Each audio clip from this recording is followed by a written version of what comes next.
Bira ang oportunidad sa mga gaya kong hindi nakapagtapos ng pag-aaral. Nang tanging pinangawakan na lang matinding pagdarasal. Na sana bukas meron pa akong matulugan. Na sana bukas meron pa akong mahingian.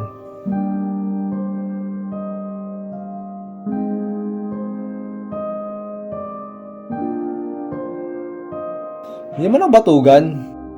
Meron din akong pangarap. Sadya sigurong hindi lang tayo pare-parehas pinapalad.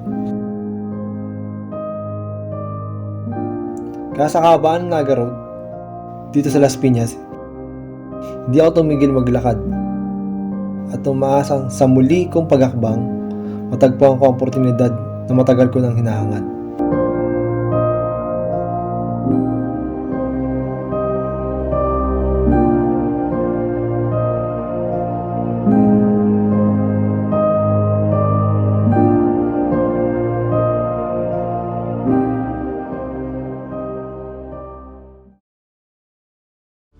Nakaipon na ako ng sapat na barya.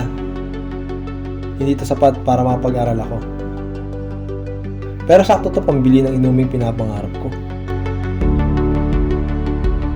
Matagal ko nang hinangad na maging isang negosyante.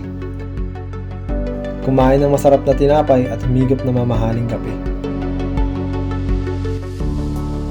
Kaya kahit isang araw lang gusto kong maranasan na pumasok sa lugar na tila pang mayaman.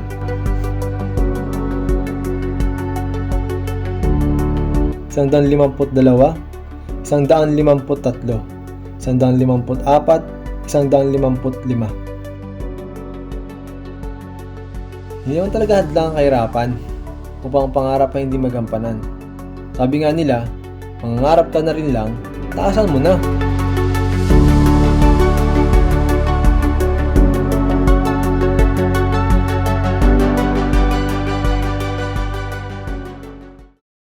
Tingnan mo nga naman ang oportunidad.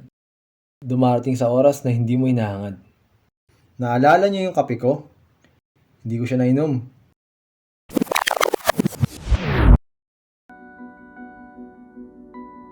May nakita kasi akong lalaking pinagsaklubangan ng langit at lupa. Tinatanong ko siya kung anong problema. Pero hindi siya nagsasalita. Kaya binigay ko na sa kanya yung kape ko. Kasi parang mas kailangan niya.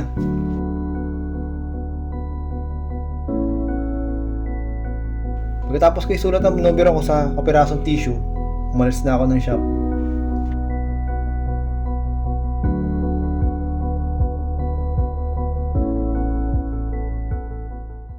Ngayong isang araw, natanggap ako ng tawag mula sa hindi ko kilalang numero.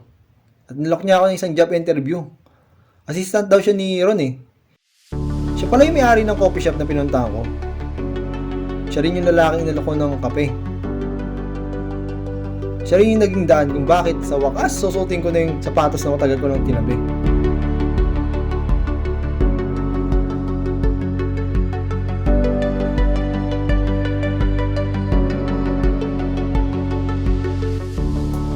Kailan ba malakas ang mahina? Kailan ba mahina ang malakas? Walang makapagsabi at walang makapagbigkas.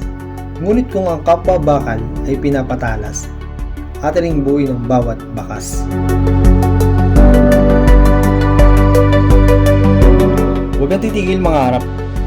Dahil anuman ang mangyari, may gagamitin pa rin tao ang Diyos para sa iyong pag-aaral.